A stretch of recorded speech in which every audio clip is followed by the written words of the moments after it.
Eh ben, bonjour à tous et bienvenue dans ce nouvel épisode de Smart Fitness, le podcast. Alors, j'ai un invité un peu particulier, c'est un ami que je reçois aujourd'hui. Je te l'ai dit un peu en off, on va commencer par ton portrait. Donc, avant de rentrer dans l'interview concrète, j'ai pas vraiment fait de portrait.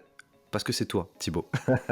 Je voulais juste déjà te remercier pour le temps que tu m'accordes. Je sais que c'est une période qui est pas évidente. On enregistre ce podcast en plein mois de décembre.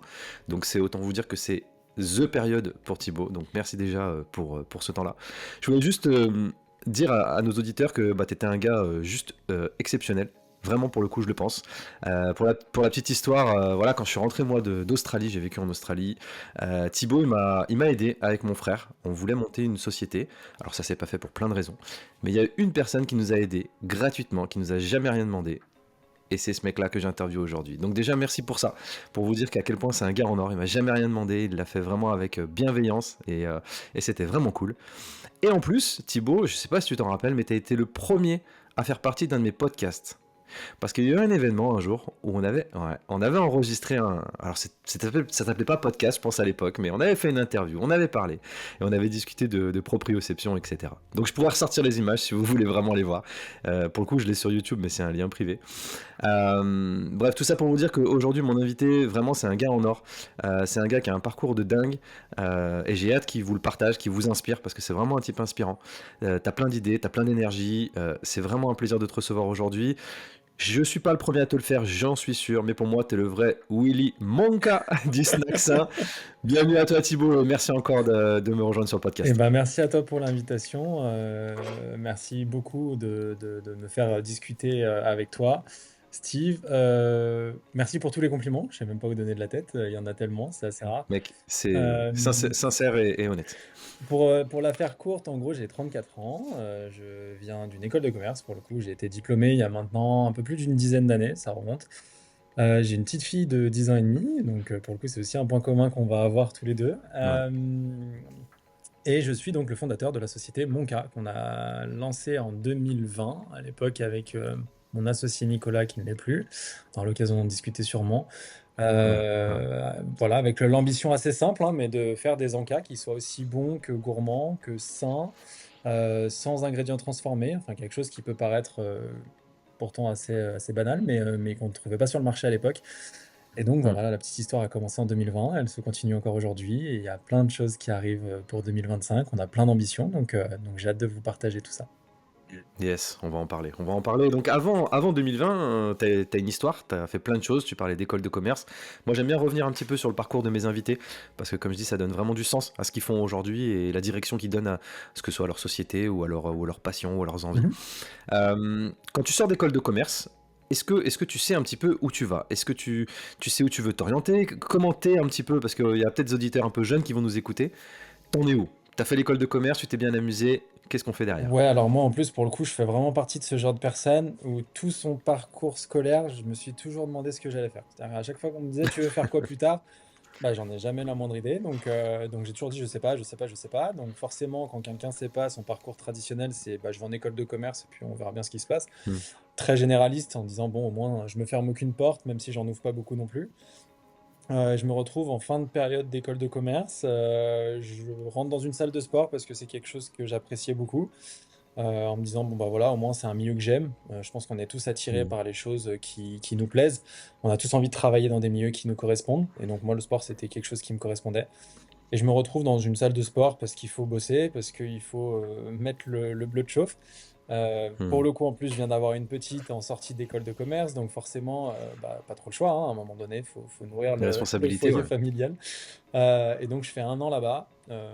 Sincèrement, ça me plaît pas beaucoup, mais au moins, ça me donne le ton du travail et voilà, ça me montre un peu ce qu'il faut faire pour savoir comment y arriver. Hmm. J'ai pas mal de déceptions dans ce milieu-là, j'avais des gros objectifs et puis finalement, j'ai pas eu l'occasion de les réussir parce qu'on m'en a pas donné la chance. Enfin bon, bref. Mais ça reste une expérience que j'appréciais quand même. Et après, je pars dans l'événementiel sportif et c'est là où j'ai eu l'occasion de rencontrer Steve et son frère Will. Ouais. Et j'organise des tournois un peu partout en France, en Europe, de padel. À l'époque, un sport qui est très très peu connu, qui l'est un peu Ouais. plus aujourd'hui, voire beaucoup plus. Et en fait, je travaille avec la Fédération internationale de paddle pour le lancement et le développement des tournois, de la gestion de l'outil digital, enfin voilà, plein de choses comme ça. et ça me met un pied dans l'entrepreneuriat, en fait. Et c'est mon Ouais. premier pied avant d'entreprendre moi-même, mais c'était dans une petite structure, je gérais toute la partie France et un peu Europe. Et du coup, bah, j'étais un peu livré à moi-même et je me retrouve comme un entrepreneur. Alors, c'est pas ma boîte, mais c'est tout comme. Et du coup, bah, Mmh. c'est ce qui me permet de faire mes armes un peu et de me lancer dans ce milieu-là qui me plaisait beaucoup, l'environnement sportif, tout ça. Et voilà, c'est ce qui m'a permis de pouvoir avoir ce T'étais parcours. quand même pas mal, tu quand même pas mal sportif. Toi, tu étais plutôt tennis, orienté tennis, hein, c'est ça, hein, de Ouais, base? tennis et padel. Tennis au Ouais, début, et puis quand le padel est arrivé, j'ai tout de suite pris le pli. ouais. Sport que j'aimais beaucoup. Après, bon, j'ai une grosse blessure au padel, donc il m'a empêché de continuer plus que ce que j'aurais voulu à l'époque. Mais bon, voilà, j'adorais ce sport, j'adorais cet univers. Je retrouvais plein de copains du tennis aussi. Enfin voilà, on avait tous fait le Mmh. switch. Et je suis toujours un peu dedans d'ailleurs, mais c'est vrai que c'était vraiment un moment de ma vie où j'ai adoré travailler dans ce milieu-là et j'ai trouvé ça génial, quoi. Et pour le coup, tu as eu le nez creux parce que le paddle, c'est vrai que moi je l'ai découvert aussi avec toi et aujourd'hui ça a pris une ampleur, juste dingue. Donc est-ce que tu continues à t'investir, côté paddle ou pas du tout? Tu es ressorti complètement? Alors, par ma société, je suis toujours un petit peu investi parce qu'aujourd'hui, bah, je fabrique des encas qui finissent dans des clubs de padel. Donc on va dire que j'ai toujours un pied dedans, mais par contre non, je joue plus trop et puis je suis plus du tout dans l'organisation de tournois, tout ça. Voilà, je suis ressorti un peu de ce milieu-là que je regarde toujours de loin, que j'apprécie toujours autant, mais où malheureusement j'ai plus grand-chose à faire dedans aujourd'hui. Ouais, OK.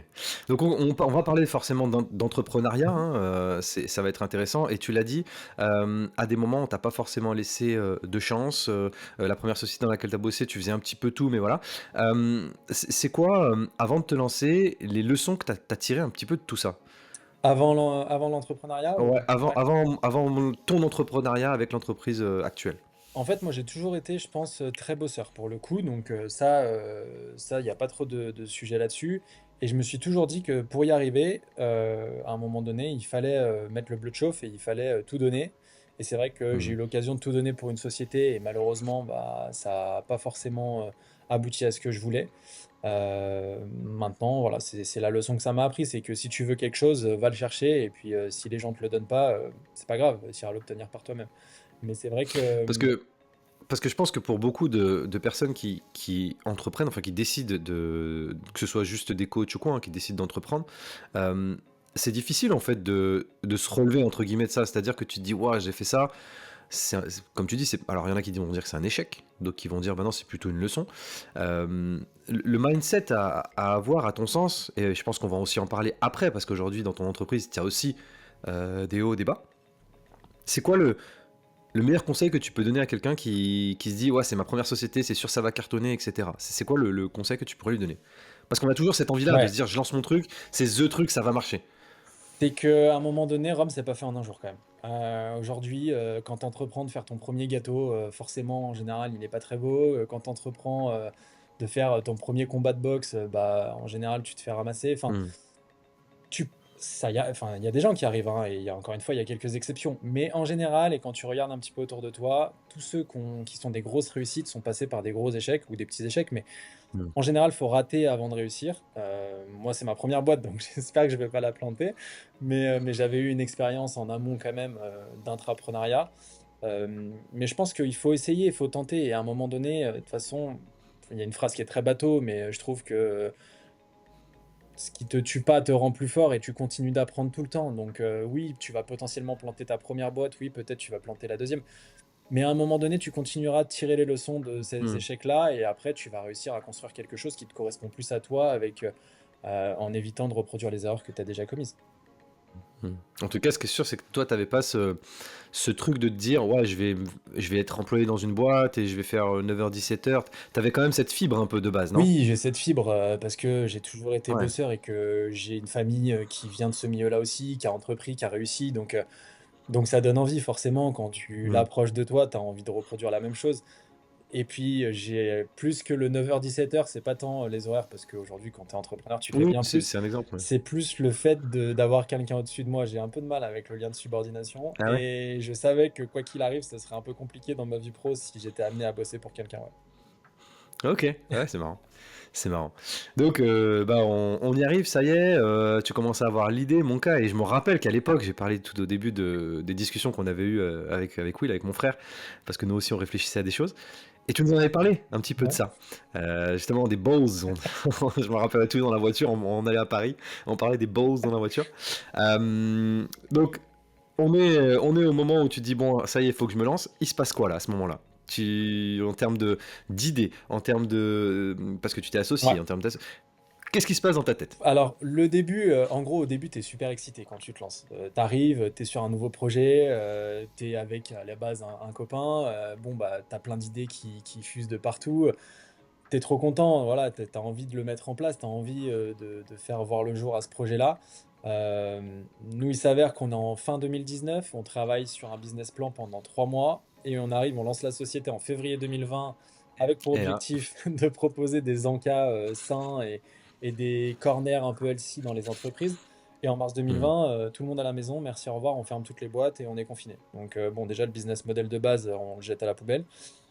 Et forcément, bah, il y a deux options. Soit tu attends et tu vois si ça passe ou pas, soit tu prends les devants et tu essayes de changer un peu ton fusil d'épaule.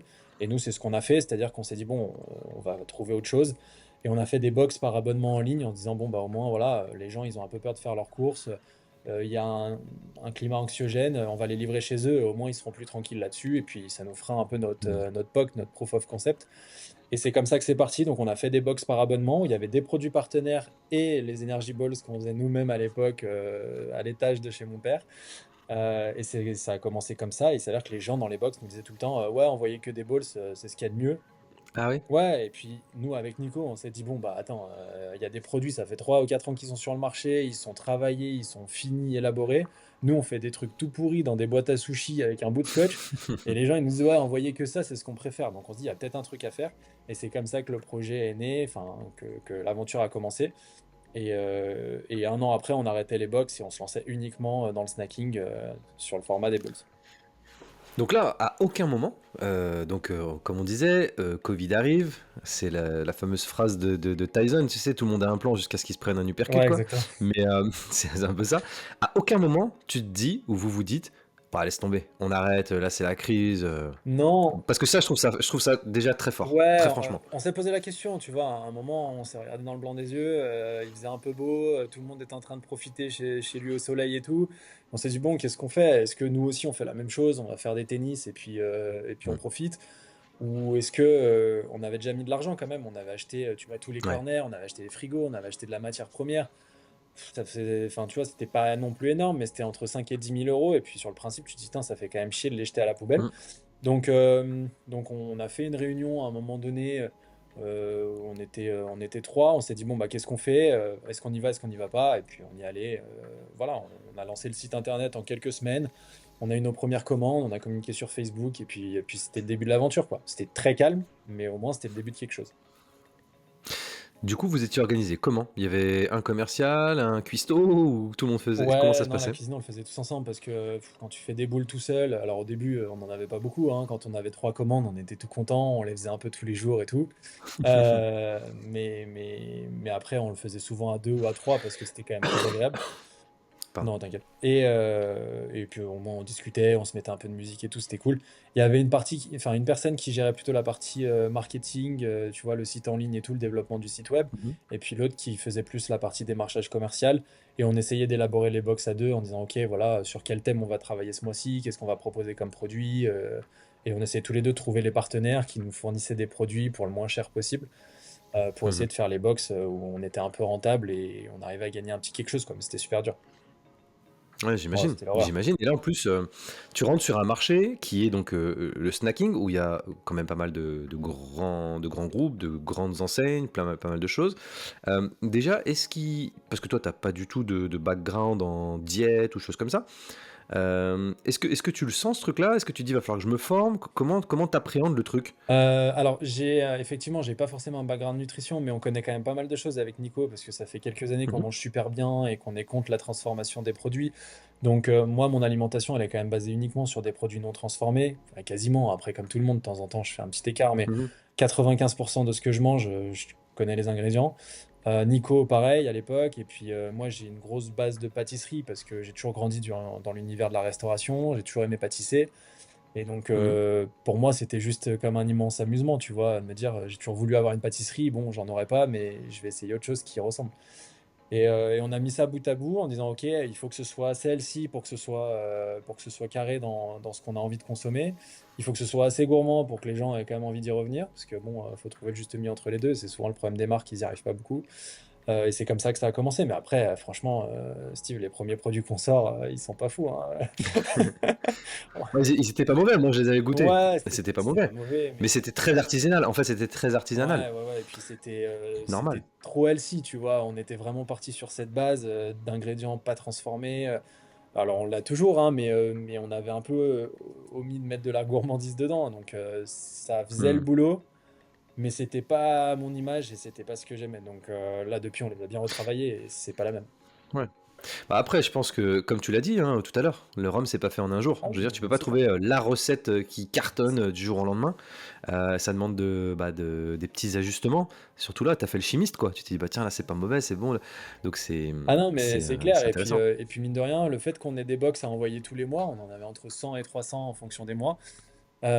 C'était bien parce que du coup, on avait tout de suite les retours des goûts qui avaient plu et ceux qui avaient pas du tout marché. Parce qu'on était ultra Hmm. proche de nos clients, vu que c'est le début, tu les appelles, alors t'as bien aimé, qu'est-ce que t'en as pensé, tout ça, tout ça. Et donc dès qu'on se plantait sur un parfum de Balls, bon bah on le voyait tout de suite. Et après, par contre, on n'est pas trop bête, quoi. Donc à chaque fois, on essayait d'analyser ce qui avait marché, ce qui avait pas marché et pourquoi ça avait pas marché. Et donc Ouais, ouais, clairement. l'avantage de gérer notre production tout le long du business et encore aujourd'hui, c'est de se dire qu'on peut le modifier un peu tous les jours, quoi. Et on peut l'améliorer tout le temps. Ouais. Et justement, au niveau des recettes, donc là, tu es en mode Steve Jobs dans ton garage, là, tu fais un peu de chimie, etc. Est-ce que vous êtes, parce que on comprend hein, que c'est de l'artisanat, mais est-ce que vous êtes hyper calé en mode, bon, bah là, on a fait une recette, là, on va changer, j'enregistre la recette. Est-ce que tu vois, tu tenais un peu un Ouais. grimoire en disant, bon, attention, là, c'était ça? Oui, on l'avait quand même. C'est-à-dire qu'en gros, on notait les recettes en amont. Après, on faisait pour les quantités qui nous correspondaient, donc on faisait des coefs. Mais on avait quand même les recettes qui étaient notées. Et puis après, on essayait d'adapter en disant, bon, bah là, ok, ça a pas assez le goût de chocolat, donc on va pousser sur le cacao. Là, ça a un peu trop le goût Hmm. de ça, donc on va en enlever un peu. Oui, oui, on essayait de tenir un maximum. Et il y a encore, pour le coup, il y a deux recettes qu'on fabrique encore aujourd'hui qui sont les mêmes recettes qu'au début, qu'on a un Ok, peu améliorées. Mais en tout cas, on a toujours les mêmes bases de travail et on travaille toujours sur ce projet-là, qui sont des recettes qui tournent bien d'ailleurs. Mais voilà. c'est lesquels? C'est choco fleur de sel et noisettes qui sont assez simples pour le coup, parce qu'au début, on a commencé sur Mhm. des trucs très très classiques, mais qui marchent bien, qui sont là, qui font partie des Ouais. références qui tournent régulièrement, donc c'est cool. Et du coup, en termes de recettes, alors j'imagine que tu peux pas tout dire, mais de toute façon, voilà, mais c'est quoi la recette pour toi aujourd'hui qui fait le succès de C'est Monka? la cookie. En gros, La cookie, ouais? ouais, la cookie, et pour le coup, celle-ci, on l'a sortie il y a 2 ans, un peu plus de 2 ans et demi, je crois, pour une collab avec une marque. On sort quelque chose, et en fait, à l'époque, on faisait tout à la main, donc on fait la recette à la main et Mhm. tout. Et pour que ça se tienne, pour que ça fasse une jolie boule bien ronde et tout, fallait quand même que, tu vois, il y ait une densité de pâte assez intéressante. Ouais. Sauf que ça marchait à la main, mais ça marchait pas du tout en machine. Donc quand on faisait exactement la même chose dans notre machine qu'on a aujourd'hui, qui fabrique les boules à notre place, enfin qui automatise Mhm. le process, bah ça nous sortait du sable. Et on se retrouve avec Ah ouais. enfin, notre produit qui marchait le mieux, avec des grains de sable qui sortent de la machine. On se dit non mais c'est pas possible, on va pas continuer à la main, ça marchera jamais. Et donc on l'a Mhm. changé quasiment à 100%. Et aujourd'hui, bah, c'est notre best-seller de très loin parce que bah, les gens, enfin, voilà, ils sont quand même des dingues sur cette recette-là. C'est ce qui se vend le mieux de partout, quoi. Ouais. Alors pour avoir un ordre d'idée justement entre le aujourd'hui et le maintenant, vous sortez combien de bowls par alors je sais pas si on vous parlez en semestre ou si vous parlez en mois, qu'est-ce qu'il Non, on faut? peut parler par jour. On en sort 6 000 par jour. Ah ouais, quand Mm. même. Ok. Ouais, ouais. Ah ouais. Alors qu'à l'époque dans le garage de chez ton père, c'était quoi? C'était une vingtaine par jour? Franchement, sur les grosses prods, ouais, en gros, on mettait une journée, non, on mettait 2 jours pleins à produire 700 balles. Ah ouais. Putain. Ouais, Ouais, mais c'est quand même costaud. Hein, ça en fait quand même hein, ouais, ouais. de la balls. Ouais, parce que on avait un tout petit pétrin, un truc ménager, quoi. On a commencé comme toi dans ta cuisine, Ouais. donc on avait un petit pétrin ménager, on avait, tu vois, un petit frigo où on mettait les trucs au frais on mettait des plaques avec des moules en silicone dedans pour qu'elles prennent un peu le froid.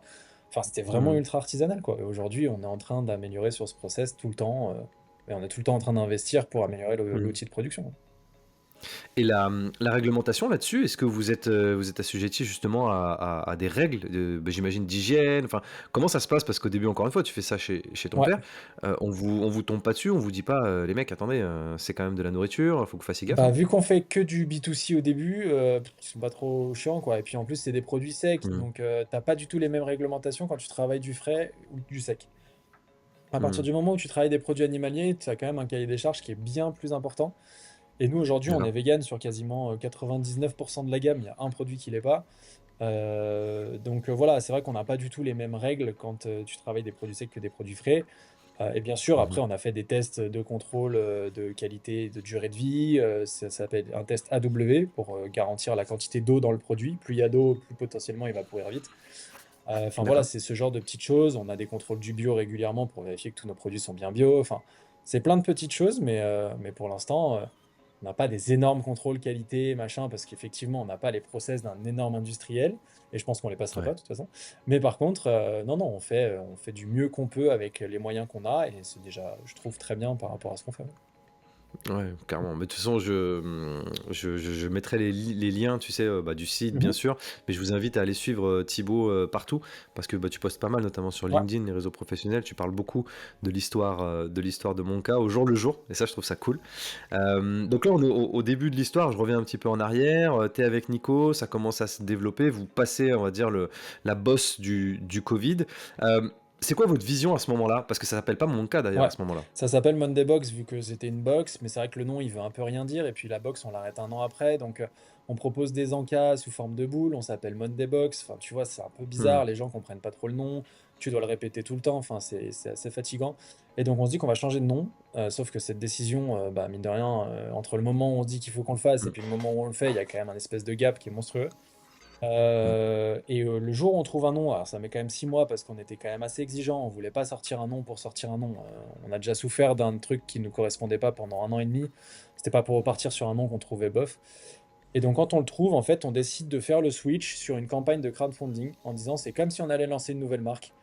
On change diamétralement de communication, de packaging, de visuel, de logo, enfin tout, de site Hmm. internet aussi. Et on va en profiter pour faire 45 jours de campagne, comme quand tu lances ta marque de façon un peu plus traditionnelle.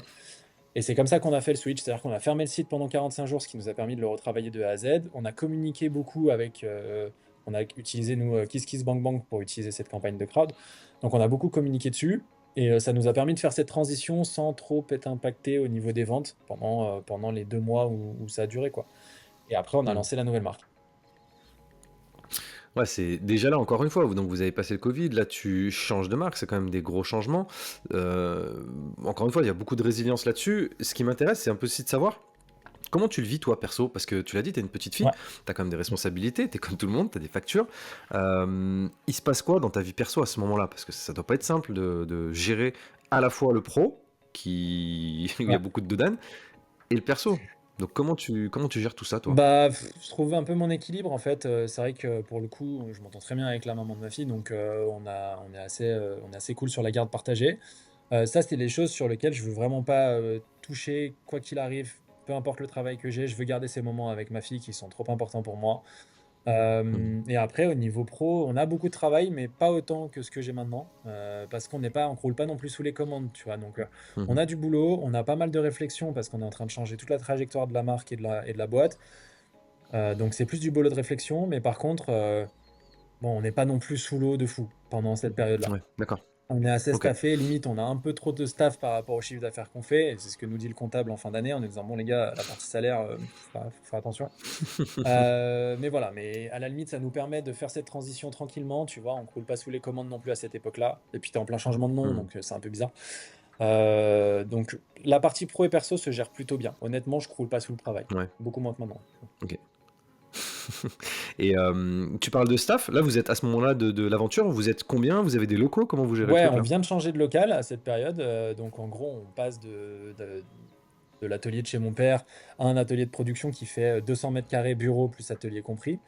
Et en fait, à ce moment-là, c'est là où du coup on fait le switch et c'est là où on a le moins de commandes quasiment. Hmm. Donc pour le coup, on se met des charges parce que d'un coup, tu passes de 0 € de loyer à 2000, voire un peu Et plus. ouais. Euh, enfin, tu vois, plus les charges d'électricité, l'eau, etc. Donc, tu augmentes bien tes charges et ton chiffre d'affaires, à cette époque, je sais pas, on doit faire entre 7 et 12 000 euros par mois, quoi. Enfin, c'est pas top du tout. Hmm. Et on se dit, putain, est-ce qu'on va y arriver, quoi? On fait entre 7 et 10 000, on vient de changer de local, les commandes, il se passe rien, les implantations, c'est calme.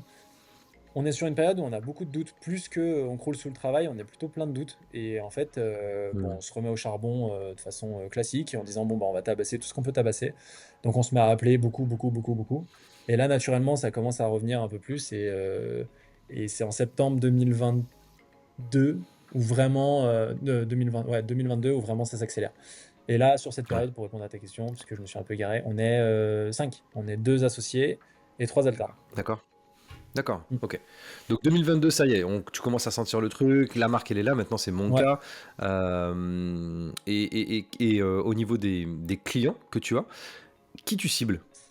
Qui t'attaque? Parce que tu dis ça commence à arriver. C'est qui Au, tes, au tes début, clients pour moi, c'est principaux? les clients faciles, c'est-à-dire c'est tout ce qui est salle de sport, club de padel, club d'escalade et tout. Et je me dis, bon, ça, je les connais, voilà, au moins, Hmm. je pars pas d'une base de zéro, je les connais et je vais taper ces clients-là. Donc c'est comme ça que ça commence. Ça signe plutôt bien et puis ils me font confiance parce qu'ils me connaissent d'avant, on a l'habitude de travailler ensemble sur Hmm. plein de sujets. Donc voilà, c'est comme ça que ça se lance vraiment. Et on en appelle le plus possible et on se rend compte qu'il y a un secteur où ça se passe vraiment bien, c'est le CrossFit. C'est un Ouais. secteur qui est en pleine expansion, un peu comme le padel. Il y a beaucoup, beaucoup de salles. Et en fait, l'avantage du CrossFit, c'est que dès que tu appelles une salle, bah, c'est le gérant de la salle qui te répond. Et donc, Hmm. c'est comme ça qu'on commence et on fait beaucoup de commandes avec les salles de CrossFit. Enfin, beaucoup à notre époque, c'est pas, enfin, à notre niveau, c'est pas énorme, mais voilà, on commence comme ça avec CrossFit, paddle et salle d'escalade. Vraiment que du direct, on veut pas Ouais. chercher les gros, on sait pas faire. La grande distrie, on n'y connaît rien, c'est pas notre milieu. Pour l'instant, on met tout en stand-by là-dessus. Ouais. Ouais. Et qu'est-ce qui fait que justement après vous décidez de passer un step au-dessus, puisqu'après tu signes quand même des deals avec des plus grosses boîtes. C'est une décision d'entreprise, c'est toi qui te dis oh, entre guillemets c'est mon je sais faire, j'ai touché le plafond, je veux faire autre chose. Ouais, en Qu'est-ce fait, en qui. parallèle de tous ces petits démarchages que je faisais, quand même, bah, t'es forcément excité par les gros poissons quand tu commences. Hmm. Et je me dis, bon, bah, je vais envoyer quelques mails par-ci, par-là, en disant si ça touche, voilà, je vais pas non plus cracher dessus, quoi. Et il s'avère Hmm. qu'en envoyant quelques mails, en insistant un petit peu, j'ai Monoprix qui touche. Et c'est le Hmm. premier gros qu'on signe. Et je crois qu'on le signe, je veux pas dire de bêtises, hein, mais il me semble qu'on le signe en 2023, début 2023. Et Mhm. on lance la collab avec Monoprix et on est encore présent chez eux aujourd'hui. Donc c'est plutôt positif. Mais c'est vrai que quand on les signe, enfin moi je suis comme un dingue quoi. J'ai l'impression d'avoir gagné l'euro million, tu Ah, mais c'est vois. Ouais. sûr, c'est une super réussite. Enfin, tu vois, quand tu retraces un peu le parcours du garage, Ouais. le Covid, le changement de nom, je signe avec Monoprix. Et c'est quoi qui fait mouche chez ces. Parce qu'encore une fois, on l'a dit, il y a beaucoup de Ouais. choses qui existent aujourd'hui, de snacks, de tout ça. C'est quoi, à ton avis, ton, ton petit truc différenciateur? Je pense, Ta recette à toi du je pense succès? que pour moi c'est le goût. Ouais, Ouais, ouais, franchement c'est le goût. C'est-à-dire que nous, à chaque fois qu'on met en avant, c'est le goût qui match. Voilà, parce qu'aujourd'hui, des petites marques françaises, il y en a plein, des marques LC, il y en a plein. Le packaging, il est aussi stylé. Pour le coup, on a un marketing qui est plutôt ouais. sympa avec les nouveaux packaging. Bah, ça ressemble à ça, là. D'ailleurs. Ça, c'est notre nouveau parfum, mais, Cookies et 3 chocolats, mais, yes. euh, mais donc le marketing marche bien, mais je pense que le goût fait toute la différence. C'est-à-dire quand les gens goûtent, ils se disent non, mais c'est pas possible que ce soit le-ci. Enfin, c'est trop bon, entre guillemets. Alors bon, c'est pas un Kinder Bueno, mais dans l'idée, c'est quand même Hmm. très bon par rapport à un snack healthy qu'il y a sur le marché. Et en plus, on fabrique nous-mêmes. Donc on a en plus cette double casquette de on n'est pas juste du marketing à poser sur un produit. Ouais. Et ça, mine de rien, bah, ça joue beaucoup, quoi. Aujourd'hui, ils essayent de trouver la nouveauté. Il y a plein de nouveautés qui sortent tout le temps. Des personnes qui fabriquent en France, bah, il n'y en a pas beaucoup, hein. Ouais, je pense qu'il y a ça aussi, ce côté drapeau tricolore, quoi. Ah, mais c'est clair, C'est c'est clair. Et puis c'est c'est vraiment français. artisanal, tu vois. Les gens nous disent, ah, mais vous faites faire par qui? Mais en fait, on fait nous-mêmes. Et à chaque fois, ils sont toujours autant surpris, quoi. C'est un truc qui est tellement pas commun dans l'agroalimentaire français que du coup, bah, je pense qu'on fait mouche aussi grâce à ça. Ouais, C'est aussi pour ça ouais. qu'on est très bon. Ouais, c'est clair. Non, mais j'avoue que c'est bon, hein. Et tu vois, je pense qu'avec le podcast, les gens vont avoir qu'une envie, c'est de goûter. Donc, Bah, c'est tout ce très que bien. je leur souhaite. On arrive à peu près à la moitié du podcast. Je t'ai préparé un petit quiz. Vas-y. Je voulais mettre un petit jeu dans le truc. Donc, je t'explique en fait l'idée. L'idée, c'est que j'ai récupéré des slogans de snacks. Ok. pour voir si tu connais tes Ah concurrents. putain. J'en ai pris quoi? Une petite. Il y en a 16 au total. Ok. Allez, 17. 16, 17. On va mettre un petit timer, on va voir si tu arrives à en trouver le plus possible. On va mettre quand Ah, même en c'est une chaud. minute. Alors, j'en ai laissé certains en anglais. Alors, il faut savoir que des slogans en fait de marque, parfois ils changent aussi. Ouais, Il y a des. Voilà. Donc, il y en a certains qui sont peut-être plus trop au goût du jour, mais j'ai essayé de prendre des trucs qui parlent normalement à l'oreille. allez. Attends, je vais mettre mon petit timer, c'est du live. Hein. T'inquiète, t'as mon petit timer. Tac. Putain, c'est pas ça. Tu sais, c'est le moment où tu reçois tous les messages à ce moment-là. Ouais. Voilà, je suis en Tac. plein dedans. Allez. Minuteur. Ouais, non, mais c'est toujours pareil. Putain, Minuteur, si je fais forcément 0 que sur je. 16, par contre, vraiment, je vais couper la vidéo 2 secondes après, hein. Ça devrait être bon, ça devrait être bon. Ok, allez, je vais lancer et je vais couper mon truc, ça va vibrer dans tous les sens. Allez, 3, 2, 1, on a une minute. Alors, le premier, have a break, have Kit a. Kat. Yes. Si bon qu'on en deviendrait méchant. Lays. No. Deuxième chance. Putain, si bon qu'on en deviendra méchant. Ouais. Pringles. No. Je te donnerai après. Le goûter complet, le goûter tout prêt. Alors ça, j'en ai aucune idée. Ça doit être un truc genre... Allez, on passe, Non, on passe, on aucune va à la idée. suite. Taste the rainbow. Celui-là, il est assez Skittles. facile. Yes. 100% plaisir, zéro culpabilité. Non, j'ai pas. Je te le dirai après. C'est beau la vie pour les grands et les petits. Haribo. Yes. Melt in your mouth, not in your hands. Je l'ai laissé en anglais parce que c'était trop facile. Fond dans la bouche, pas dans la main. J'ai T'attends pas. pas celui-là? Ah, ok, on passe. Des recettes maison depuis toujours. Putain, Marie Monin. Non. It's, it's finger licking good. Finger. Non. Oh, je suis nul. Et on a fini. Et le dernier, j'en avais pris un dernier. Votre dose quotidienne de tentation sans culpabilité. Ah, ça c'est nous, ça. Bah ça c'est mon cas, bah ouais. Bon, Golden, j'en avais mis certains en anglais. Donc le premier, tu l'avais, Have a Break, Have a Kit Kat. Si bon qu'on en deviendrait méchant, c'est Kinder Bueno. Ah ouais, putain, j'aurais pas dit. Ouais. Ok. Alors, encore une fois, il y en avait plusieurs, mais j'ai pris celle-ci, je trouvais qu'elle était un peu plus parlante. Le goûter complet, le goûter tout prêt, c'était BN, les chocos BN. Ouais, putain, c'est Moi j'aime bien les chocos c'est BN. tellement Alors, des voilà. trucs que je mange jamais que du coup, j'ai pas le slogan. Putain. Bah ouais, ouais. Taste the Rainbow, tu l'as eu. 100% plaisir, zéro culpabilité, c'est Typhine. Ouais, impossible que je trouve. Ouais. Bon, après, c'est beau la vie, c'est beau pour les grands et les petits. Ouais. Bon, ça c'était Haribo. Fond dans la bouche, pas dans la main, c'était M&M's. Et des Ah, recettes M&M's, maison ouais. depuis toujours. Mais c'était Ouais. ça leur slogan, Et M&M's? ouais. C'est pas c'est bon d'avoir... Ah non, c'est bon d'avoir les boules, c'est qui déjà? Ça, je connais pas. Ah, Je l'ai pas su. ok. Mais ouais, qui font dans la bouche et pas dans la main, c'était M&M's. Ils avaient même fait une grosse pub à l'époque, je me rappelle. Et puis il y avait oui, des recettes maison depuis toujours, c'était Bonne Maman. Ah oui. Les confitures, eh oui. Et le dernier, It's Finger Licking Good, c'est KFC. Ouais, pareil, j'ai jamais foutu les pieds dans un truc comme ça. donc. Ah voilà, bah oui, tu l'as dit, tu manges pas trop de produits un peu, voilà. Bref, bah voilà, je voulais rendre, enfin faire un petit quiz comme ça. Du coup, ça m'amène un peu à parler d'un sujet justement qui est la com. Ouais. La com, la pub, t'en as parlé, vous avez changé de nom. Pour moi, c'est un truc qui est hyper essentiel, j'imagine. Est-ce que tu peux nous parler un petit peu de ta démarche autour justement du produit? Parce que le produit, c'est une chose et on sait qu'il est très bon, mais comment on le fait savoir? Alors, tu m'interroges sur le truc où je suis franchement pas le meilleur pour le coup, et c'est pas là Ouais. où on va se distinguer. C'est-à-dire que mon cas, pour le coup, c'est une marque qui marche bien, tu vois, on tourne bien, on a pas mal de commandes et on a une progression importante. Pas parce qu'on a une énorme com incroyable. Tu vois, on a du Mm. mal à être bon sur les réseaux sociaux, on a du mal à trouver ce truc qui va nous permettre d'exposer sur les réseaux et qui va nous mettre en avant.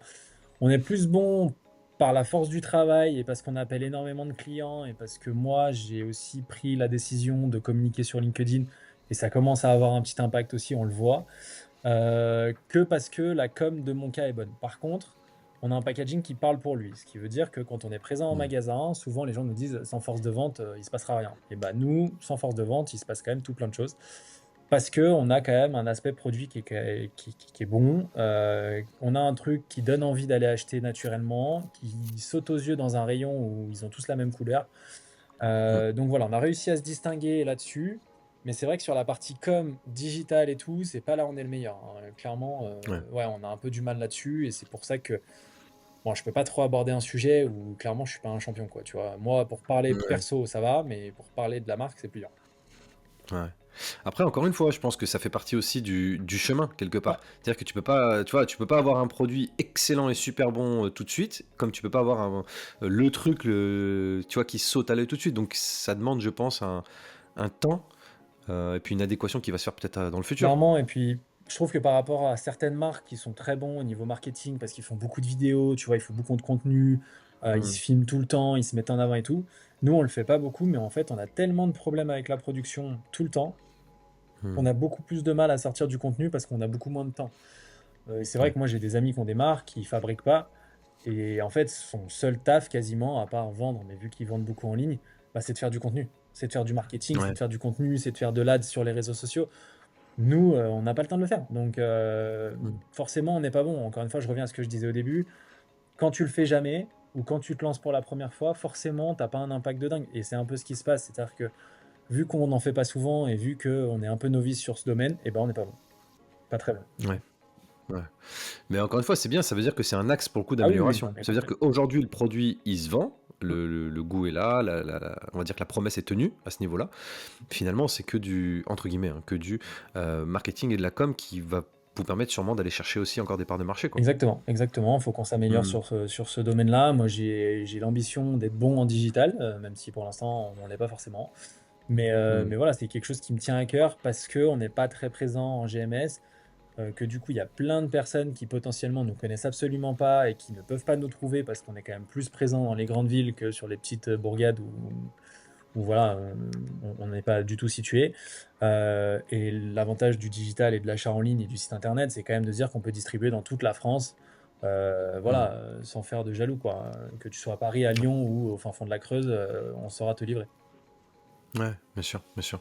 Du coup, l'équipe aujourd'hui, mon cas là, alors où on Ouais. parle, c'est combien de personnes? J'ai vu qu'en plus vous aviez réinvesti dans des Mhm. machines, c'est combien de personnes et t'en es où? On est 11 aujourd'hui. Waouh. On est 11. On a 4 CDI, enfin que sur la production d'ailleurs. Mhm. Et on a 5 personnes. Non, on a 5 CDI, pardon, en production. Je viens d'en recruter un autre tellement j'ai oublié. Et tellement on en a. Mais on a 5 CDI sur la partie production et on a 5 alternants qui viennent sur la partie communication, enfin commercial, communication, marketing. Et moi, Waouh. voilà, qui chapeaute un peu le tout et qui met la main à la pâte un peu de partout aussi. Donc ça Wow, fait une franchement, petite équipe sympa. c'est une belle progression, très sincèrement. On en parlait tout à l'heure, tu as commencé avec un associé qui aujourd'hui fait plus Ouais. partie de l'aventure. Tu peux nous en parler? Qu'est-ce qui s'est passé en fait? C'est juste des choix de société qui ont fait que? C'est des choix personnels? Qu'est-ce qui s'est passé dans l'aventure? Bah déjà en fait, il s'avère qu'avec Nico, on n'a jamais partagé la même vision sur la boîte. On a lancé au début et Ok. on a toujours été un peu le yin et le yang, quoi. C'est-à-dire que quand l'un disait blanc, Mhm. forcément l'autre pensait noir.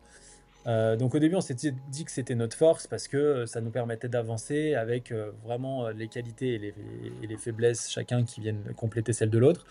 Il s'avère qu'avec le temps, on s'est bien rendu compte que c'était plus une faiblesse qu'une force et on n'avait pas la même Mhm. vision. Et je pense que Nico, c'était pas forcément le domaine sur lequel il avait envie d'évoluer. La partie agroalimentaire, Indus, c'est pas son truc. Lui, c'est un sportif, il aime bien ça. Il adore être dans la compétition, dans le sport, dans le développement, enfin dans le dépassement de soi, pardon. Et là, il était dans un secteur voilà, qui lui plaisait pas et qui lui correspondait pas. Et donc, c'est tout naturellement qu'on a décidé de se séparer. On n'avait pas la même vision, le secteur lui plaisait pas forcément. Mhm. Plus c'était compliqué de se partager le gâteau à deux, alors que le gâteau était mince voilà, à l'époque. Ouais. Donc voilà, c'est plus bon, bah, forcément, quand tu partages jamais la même vision et jamais les mêmes idées, bon, bah, l'entente, tu supposes bien qu'elle est pas au beau fixe, Mhm. quoi. Donc, je te passe Oui, les c'est sûr. détails, mais c'est comme une vie de couple, hein, à un moment, être associé Ouais, avec des ouais, problèmes carrément. d'argent en plus. Donc, tu vois, c'est encore pire. Et tu passes plus de temps avec ton associé qu'avec ta femme potentiellement. Ouais. Donc, quand ça va pas et quand tu partages pas la même vision, ça marche pas dans un couple, ça marche pas dans l'entreprise Mhm. non plus. Donc, on a décidé de s'arrêter là. Ok. Bon, après, pour moi, ça fait partie aussi de la vie Mhm. entrepreneuriale. C'est-à-dire qu'aujourd'hui, comme tu l'as dit, c'est comme dans un couple. Ça peut très bien fonctionner au début parce que on est à un certain stade, et puis au fur et à mesure des années, des mois, Ouais. on peut se dire bon bah là, ça va plus quoi. Exactement, exactement. On trouvait plus Euh, les choses qui nous qui nous rapprochaient. Et voilà, et on s'est dit plutôt que de l'emmener vraiment dans le mur, autant qu'on se sépare et hmm, que voilà, je reprenne le truc. Et après, hmm. bon, si je la plante tout seul comme un grand. Et si je la fais grossir, et bah, je l'aurais fait grossir tout seul comme un grand. Mais c'était nécessaire. Ouais, clairement. Il y a des trucs, avant de commencer pour cet entrepreneuriat-là précisément, tu vois, quand tu as commencé à te lancer dans l'aventure versus maintenant, au stade où tu en es, où tu avais des croyances ou des idées qui aujourd'hui tu dis, mais en fait, c'était complètement bullshit et je me suis arrêté sur des détails. Ouais, alors je pensais, la plus grosse, je dirais, je pensais assez bêtement que, parce que tu fais beaucoup de chiffre d'affaires, tu gagnes beaucoup d'argent. Voilà. Mais ça, alors ça, non, mais ça c'est super intéressant et c'est super important. Je pense que pour les auditeurs qui écouteront ce podcast, c'est effectivement, c'est pas parce qu'une boîte elle fait 1 million de CA, Mmh, donc le CA c'est avant d'enlever les charges, les salaires, les coûts fixes, etc. C'est pas parce qu'elle fait 1 million de CA qu'elle fait effectivement beaucoup de chiffres, de résultats exactement. nets, ce qu'on appelle le résultat net. Et ça, ben, je pense que c'est une grosse précision. Donc, ouais, tu t'étais dit gros CA, gros Ouais, salaire. assez bêtement, tu sais, en fait, tu regardes les tableaux que tu as mis enfin, les chiffres que tu as mis sur ton tableau. Puis bon, bah, ton tableau, il te dit que tu vas gagner de l'argent. Donc, toi, c'est bêtement, Hmm, tu dis, bon, bah, si on arrive à ce montant de chiffre d'affaires-là, comme on l'a prévu sur le tableau, et bah, je vais gagner ce qu'il y a à la fin sur ma dernière hmm, ligne. Et en fait, tu te rends compte qu'il y a plein de coûts cachés que tu n'avais pas imaginé, que au final, ta croissance te coûte très cher, que tu as un besoin en fonds de roulement qui hmm, explose. Donc, quand tu es dans le produit, en tout cas, ça marche peut-être un peu moins dans le service, et c'est un peu moins vrai dans le service parce que bon, tu as moins de charges. Mais quand tu es dans le produit, c'est horrible. T'as l'impression que tu vois, c'est une fuite sans fin. C'est-à-dire que plus tu grossis, plus ça te coûte d'argent d'avoir la boîte, moins hmm. tu as d'argent, ce qui est assez paradoxal. Donc c'est un peu particulier, mais pour l'instant, on s'en sort sans faire de levée de fonds. Donc c'est qu'on mène pas trop mal notre barque. Mais c'est vrai que voilà, c'est la plus grosse croyance qu'il faut tout de suite casser. C'est si tu veux te lancer dans un produit, en tout cas, crois pas que parce que tu vas faire du chiffre, tu vas gagner beaucoup d'argent au début, hein. Ouais. Ouais. Ouais, ça, je pense que c'est un très bon conseil. Et j'ai vu d'ailleurs que tu faisais aussi t'as eu fait des conférences pour des écoles de Mhm. commerce, des choses comme ça. Donc, tu essaies vraiment de partager ton savoir et ton expérience. Justement, c'est quoi là le conseil que tu auras à donner à quelqu'un qui nous écoute et qui se dit, ah, moi j'ai une mortelle idée, ça va marcher, c'est sûr. Dans le produit, du coup, pas dans le service. Alors j'en C'est ai quoi deux, le on va conseil que dire. tu Le aimerais lui donner? premier, il est tellement Ah, bateau, mais il faut que je le sorte, parce qu'il y en a plein qui le font jamais. Lance-toi, déjà. On s'est lancé dans des boîtes à sushis avec un bout de scotch. Enfin, je veux dire, à un moment donné, tu vois, c'est vrai, je me on était rappelle, je bien me loin rappelle. de ce qu'on fait aujourd'hui. Le problème, c'est que tant que tu te lances pas, tu ne sauras absolument pas ce que le marché pense de ton produit.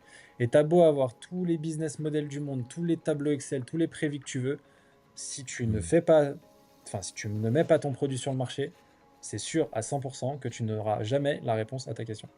Est-ce que mon hmm, produit plaît ou pas? Parce que tu peux tout imaginer, hein. Ça se trouve, tu vas mettre ton produit sur le marché, il va exploser. Ça se trouve, tu vas mettre sur le marché, tout le monde s'en fout, personne ne veut. Alors que hmm, pendant 3 ans, tu as réfléchi à faire un business model béton, machin. Sauf que la vérité du terrain, elle est toujours différente de celle sur les tableaux. hmm. Donc ça, c'est le premier. Et le deuxième, je dirais, quand tu te lances sur le produit, c'est de pas vouloir faire trop gros au départ. Prends le temps, Ouais. parce que souvent, moi, j'ai donné ce conseil à pas mal de personnes qui m'ont demandé depuis maintenant quelques années, mais souvent, ils ont un produit, ils en sont tout de suite très fiers parce que bon, je viens de le sortir, mais comme je l'ai dit avant, ton produit de départ, ça sera forcément de la merde par rapport à ton produit dans 5 ans. Bien sûr. Prends le temps de le lancer, tu vois, auprès de ton cercle, la famille, les amis, demande des retours. Plutôt que de vouloir lancer, de faire 800 000 euros d'ads sur les réseaux sociaux en disant, ouais, de toute façon, je vais mettre de l'ads de partout, ça va cartonner. Sauf que tu peux pas suivre en SAV, tu peux pas suivre en production, tu te rends compte que tes premières prods, elles sont pourries, tu te rends compte que tu auras des retours qui seront pas bons. Et Hmm, en fait, tu vas pas pouvoir moduler parce que déjà, tu te seras fait beaucoup trop connaître. Alors que si tu lances au départ amis, famille, proches, voilà, ton réseau direct et indirect, ils vont te donner les retours parce qu'ils veulent forcément que tu réussisses. Et donc, ils vont te dire gentiment, bah tiens, moi, il y a ça que j'ai pas aimé, tiens, il y a ça que j'aurais amélioré, ça a un peu trop le goût de ça, ou ça ressemble un peu trop à ci. Peu importe ce qu'ils te disent, mais ça te fera progresser. Et après, quand tu as progressé et que tu as fait ton deuxième, troisième batch, donc là, les troisième productions, quatrième production, tu peux potentiellement mettre de l'ad sur les réseaux hmm. sociaux parce qu'il faut pas croire, hein, mais les clients, franchement, ils sont intransigeants. C'est-à-dire que t'as pas le droit de te Ouais. planter avec le mec que tu connais pas. Et Ouais. ça va loin, hein. C'est-à-dire que nous, on envoie des produits. Si le mec a passé une commande à J+3, il a pas reçu. Franchement, une fois sur deux, on reçoit un mail. Ouais, j'ai pas reçu mon produit. Limite, c'est scandaleux, tu vois.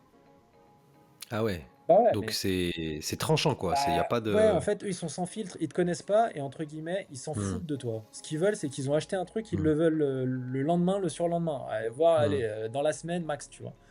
Donc, si tu as des hmm, problèmes de livraison parce que tu n'arrives pas, ou si tu as des problèmes parce que tu plus de stock, si ton produit il est pas bon, mais ils vont te défoncer. Mmh. Et donc, prends le temps, prends les 6 premiers mois en disant: «OK, je vais pas gagner d'argent de toute façon. Je le fais pas pour gagner de l'argent au bout de 6 mois, ça existe pas. Mais au moins je Mmh. teste. Qu'est-ce qu'ils m'en soit Et qu'est-ce justement, qu'ils me disent?» c'est intéressant que tu abordes cette thématique-là parce que, tu vois, tu disais les gens autour de toi. Et je suis d'accord, c'est important. Et je suis aussi d'accord sur le fait qu'il faut lancer, il faut tester, comme tout business. Après, est-ce que c'est pas compliqué justement, je pense qu'il y a une question d'ego, mais tu vas me dire tout ce que tu en penses, mais d'entendre justement ces retours qui peuvent être des critiques, mais aussi des gens qui veulent tellement être bienveillants avec toi, qui vont pas oser te dire, ouais, en fait, ton truc, c'est pas ouf. Tu vois ce que je veux dire? Donc, faut Après, arriver à naviguer un peu là-dedans. Comment tu vois le truc, bah, tu toi, as 2 choses. Déjà, pour si tu l'avoir vécu? acceptes pas la critique, tu peux pas être un bon entrepreneur. Je dis pas que je suis bon, mais par contre, j'ai toujours accepté quand on m'a dit que mon produit était pas dingue, Hmm. tu vois? Et plutôt que de le faire la sourde oreille en disant: «Non, mais pas du tout, tu as des goûts de merde», je préfère dire: «OK, mais Hmm. qu'est-ce que tu as foncièrement pas aimé? Ouais, ça a trop le goût de comme ça, OK, la texture, le ci, le ça». Bref, tu essayes de comprendre. Ouais. Tu creuses, en fait. Ouais, tu essaies de Exactement, creuser un à un peu que moment. juste que de dire, non, c'est toi qui Bah comprends ouais. pas et qui a pas. Ouais. T'imagines le mec qui te Hmm. fait un retour négatif sur le goût, alors sauf s'il dit ouais, j'ai reçu, c'est de la grosse merde. Bon là, c'est pas constructif. Mais si le mec te fait un retour constructif sur tes produits, et j'en ai eu plein, hein. Moi, j'ai eu des clients B2B, Ouais. ils m'ont fracassé, hein. Ah ouais? Ouais, je me rappelle, le pire mail que j'avais eu, c'était Foodles, c'est les leaders des frigos connectés. Et en gros, il m'avait Ouais. fait un mail, mais genre de 15 lignes, où il m'avait démonté mon produit de A à Z. Il y avait des fautes d'orthographe sur le packaging, il y avait ça qui allait pas, les packaging étaient faux, Wow. le produit était pas bon à l'époque, enfin, c'est ce qu'il m'avait dit. Et bref, et en fait, tu as 2 options. Soit tu te braques et tu dis: «C'est de la merde» et tu continues de faire un truc qui marche pas. Soit tu Hmm. prends tout et point par point, tu traites et tu vas corriger toutes les objections qu'ils t'ont données. Et aujourd'hui, on travaille Hmm. avec Foodles. Donc tu vois, c'est qu'on a fait un step up. Waouh. Mais donc ça, tu es obligé de, en tant qu'entrepreneur, prendre les objections. Mais que ce soit pour les ressources humaines, pour ton produit, pour tout en fait. Quand les gens te disent: «Ça, type, c'est pas bien», que ce soit moi en perso, parce que pareil, hein, tu manages des gens, au début, tu sais pas manager, hein, donc quand on t'en met plein la gueule, tu acceptes, tu prends et tu te tais, tu vois? Plutôt que Hmm. de dire: «Non, mais ils ont tort, c'est voilà, ils y connaissent rien». Et après, la deuxième, c'est que la façon dont tu présentes ton produit, c'est là où les gens ils vont être à même de te faire des retours. C'est-à-dire que si tu dis au mec, tiens, Hmm. goûte, alors t'aimes bien, eh ben, le mec il va pas oser te dire que c'est de la merde. Tu vois, il va te dire C'est ouais, ça, ouais. ouais, si c'est pas mal, machin. Alors que moi, quand je donnais les produits, la première phrase que je disais, oh, si c'est pas bon, tu me le dis direct et tu me dis ce qui est pas Hmm. bon, qu'est-ce que t'aimes pas, pourquoi t'aimes pas, etc. De toute façon, on vient de les lancer, hein, donc ça se trouve, c'est dégueulasse, hein. Mais Tu me l'avais fait à moi, je me bah rappelle. ouais, mais t'es obligé Hmm. parce que en gros, moi, je prends ça comme un truc en disant: «OK, moi, je suis pas je suis ultra subjectif parce que à un moment, je suis dedans et forcément, je vais trouver mon produit bon. La réalité est sur le terrain. Donc si toi, tu me dis que c'est mauvais, bah, je vais devoir corriger. Mais par contre, si tu me dis que c'est bon alors que tu penses que c'est dégueulasse, je vais lancer sur un marché un produit qui sera dégueulasse». Et Ouais. nous, on a toujours fonctionné comme ça, on a toujours eu des super retours. On a eu peu de retours négatifs vraiment inutiles, genre des trucs, où le mec, il est pas tu vois, il est pas «honnête» entre guillemets, mais à chaque fois, c'était ultra constructif et on s'est toujours Hmm. appuyé sur ça pour faire des step up et c'est comme ça qu'on en est arrivé là aujourd'hui sur un produit qui marche bien, quoi. L'histoire Foodles, elle est quand Ouais, même folle. Et la personne qui t'avait envoyé le mail, du coup, c'est une personne avec qui tu es encore c'est en la contact même qui aujourd'hui, m'a du coup? référencé 2 ans après, ouais. Waouh. Et en fait, quand je la Ok. recontacte 2 ans après, je lui remets une capture d'écran du mail en question. Je lui dis: «Bonjour Marion, je fais enfin voilà, pour que vous soyez au courant, j'ai repris tous les points négatifs de notre produit. On a tout changé de A à Z, donc vraiment le produit a plus aucun rapport. Est-ce que vous pourriez me permettre de vous en envoyer des nouveaux, des échantillons pour avoir, un retour constructif, en espérant bien évidemment que Hmm. ce soit meilleur que la première fois?» Elle me dit: «Mais avec plaisir, écoutez, pas de souci, envoyez-moi cette adresse et tout», et je lui envoie et je l'appelle. Elle me dit: «Ouais, ça a rien à voir. Félicitations pour tout le travail», et donc c'est comme ça que ça a commencé. Waouh. Mmh. Tu vois, ce genre de d'histoire, je trouve ça hyper inspirant. Parce que très sincèrement, je pense que moi, je l'aurais hyper mal pris. Ah ouais? Très franchement, hein. Bah, ça c'est compliqué. Alors je dirais, ok, peut-être sur ça elle a raison, mais sur ça, franchement, elle abuse. Enfin, tu vois. Bah, Et je tu trouve qu'il faut, piqué. il faut une maturité et une résilience pour revenir. Très franchement, hein, enfin, je vous invite à aller voir ses posts LinkedIn. Atib, il raconte des trucs. Des fois, je me dis, mais waouh, je like des trucs sur LinkedIn où je me dis, mais ouais, franchement, t'as un vrai mental. Bah, merci beaucoup.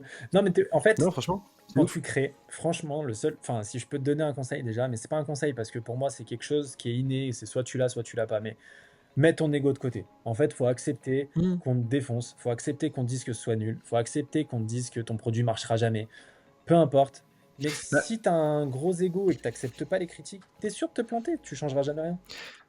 en fait, je suis à moitié d'accord avec ça. Moi, je pense que tu as raison. Il faut mettre l'ego de côté. Ça, c'est une chose. Mais alors après, c'est peut-être moi personnellement. Moi, une notion côté respect en fait. J'ai tendance à des fois, peut-être que la ligne elle est beaucoup trop fine pour moi, hein, mais je trouve que des fois, c'est limite un manque de respect la façon dont les gens te répondent. Alors, et puis en plus, ça peut être mal interprété par mail, hein, donc voilà. Et moi, je pense que c'est ce côté-là, en fait, parce que ce soit constructif, comme tu dis, qu'on reprenne les points, etc. Bon, ben voilà, c'était pas Ouais, terrible. Je le vois, moi, dans mon métier aujourd'hui. Et je l'ai encore fait, là, tout à l'heure, j'étais chez EDF, et j'ai demandé à la fin du cours, est-ce que ça a été, ça vous a plu, c'était machin. Et j'écoute ces retours, tu vois, et donc c'est hyper constructif.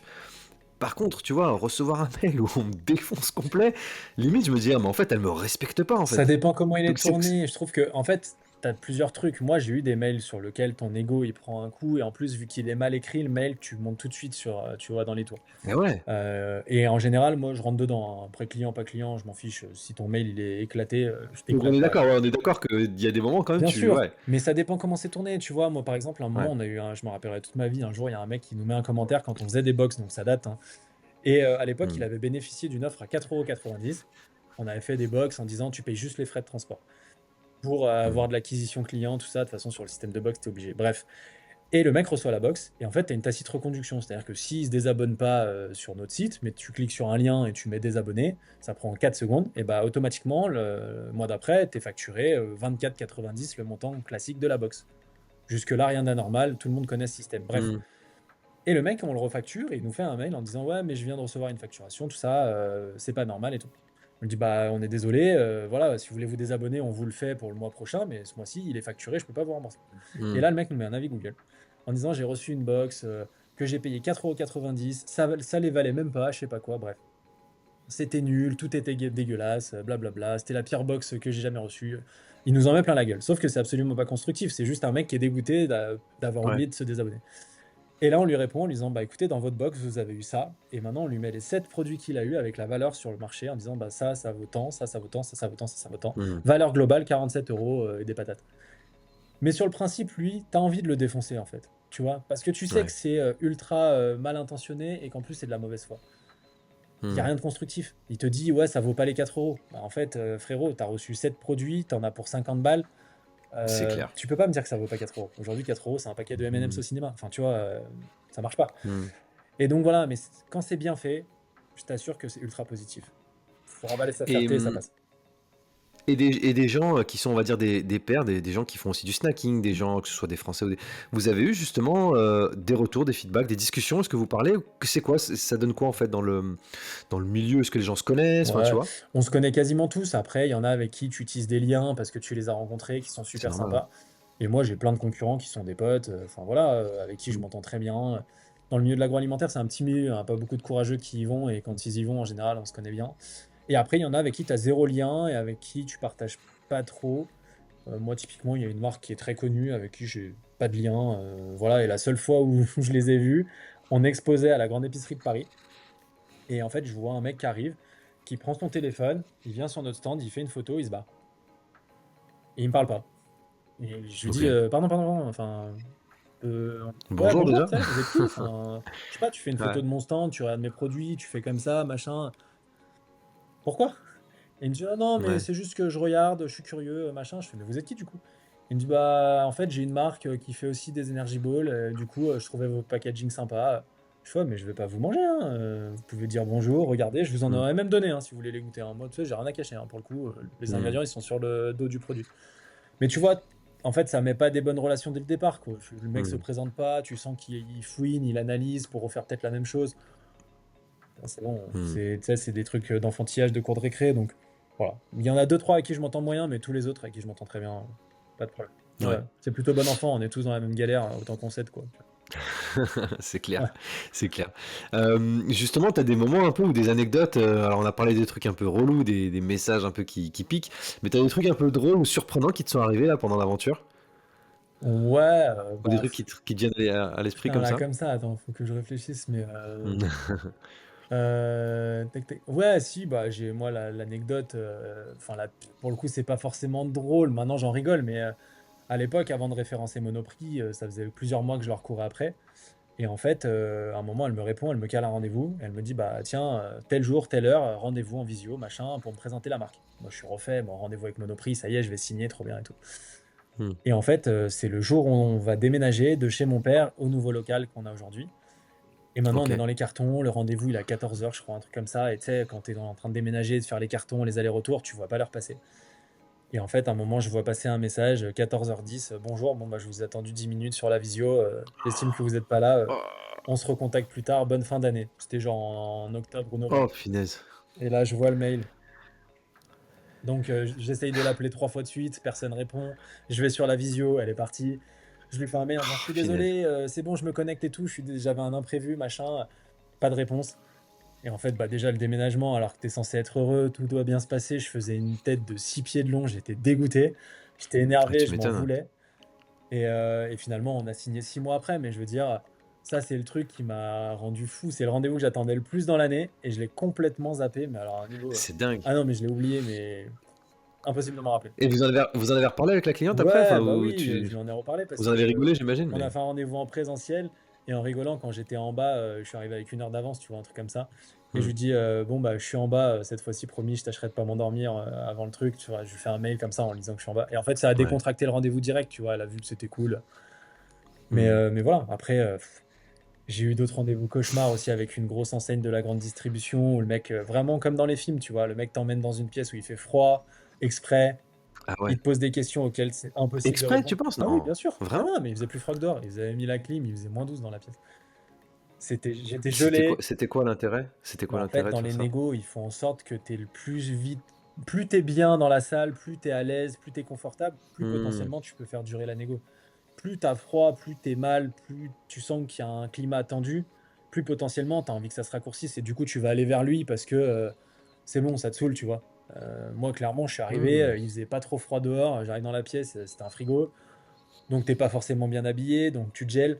Et en fait, quand il commence à te Hmm. poser des questions, à rallonger le rendez-vous de plus en plus, bah, c'est con, mais t'es congelé, quoi. Donc, Ouais, bah ouais. à un moment, tu dis, j'ai qu'une envie, c'est de sortir de cette putain de pièce parce que j'ai froid.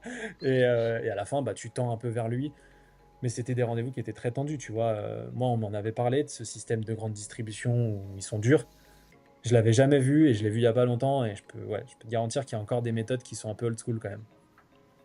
C'est quand même dingue. Et du coup, t'as signé avec cette On a enseigne? signé, ouais. On a signé, mais putain, c'est pas agréable, tu vois, tu es dans le truc, ouais, c'est pas très agréable. Bah, Tu signes avec eux, mais tu es à peine content parce que tu te dis: «Si les relations elles commencent comme ça, c'est pas fou, quoi». ouais, j'ai le sentiment quand même que on est sur un produit plein de valeurs, plein de sens pour toi, pour tes équipes, pour tout le monde, tu vois.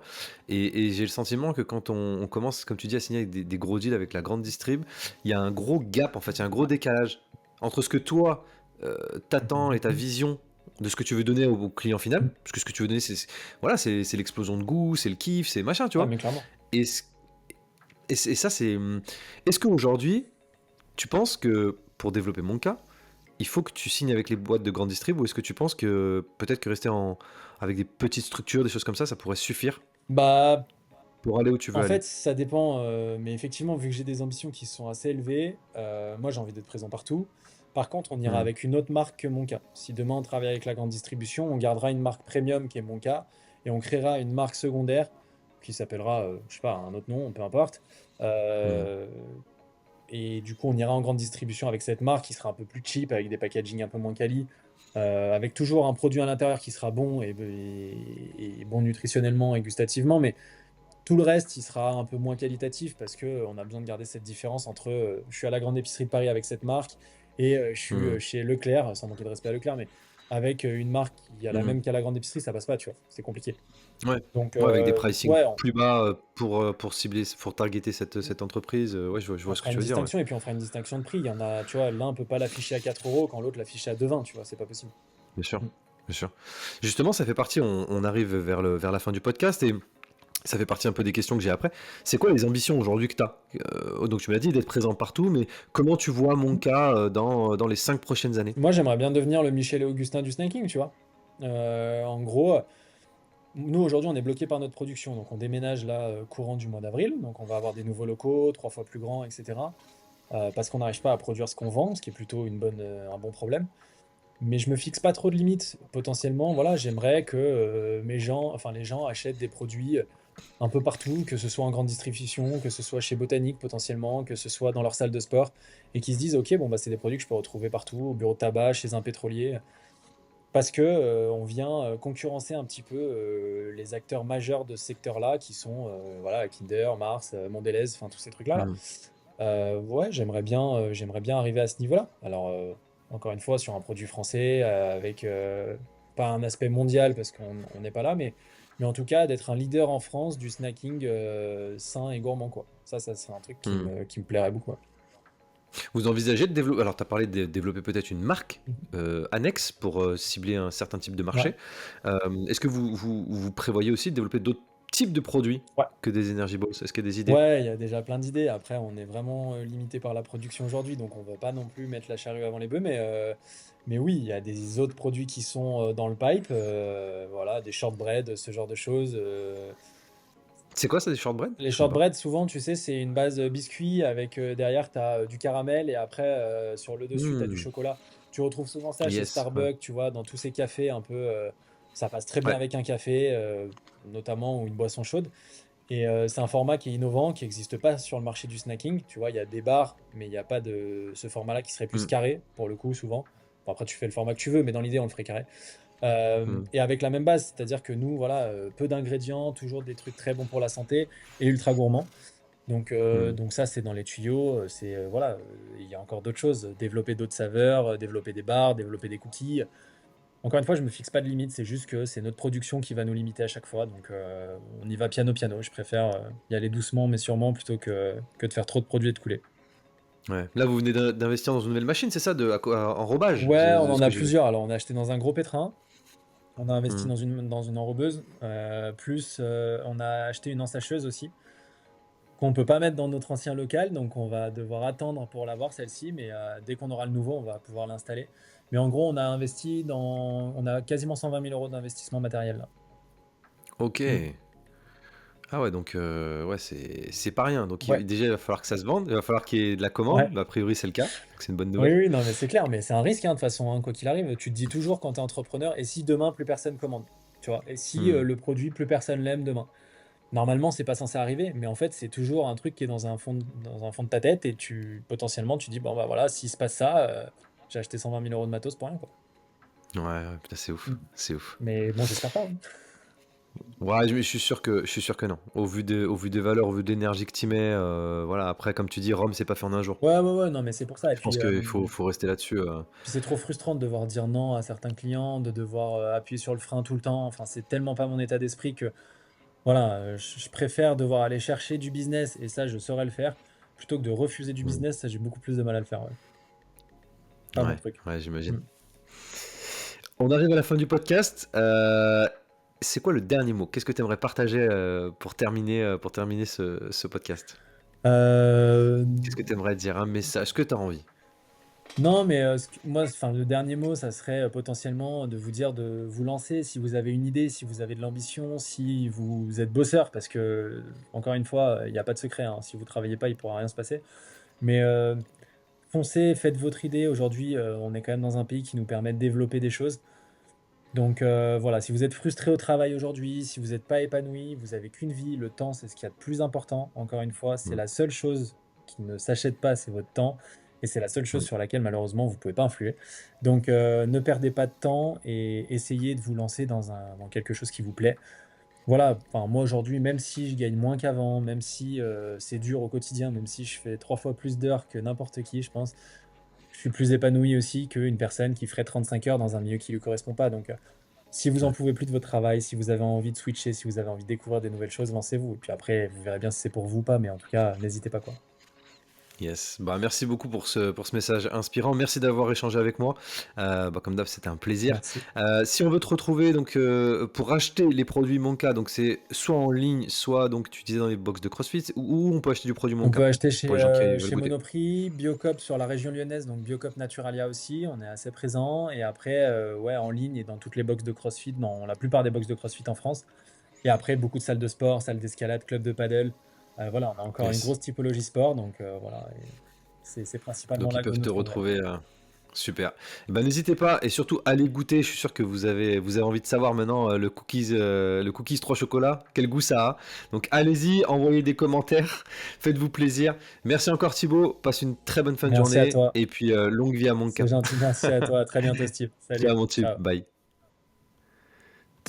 Merci d'avoir écouté ce podcast jusqu'au bout. Si tu as aimé, n'hésite pas à liker et à partager.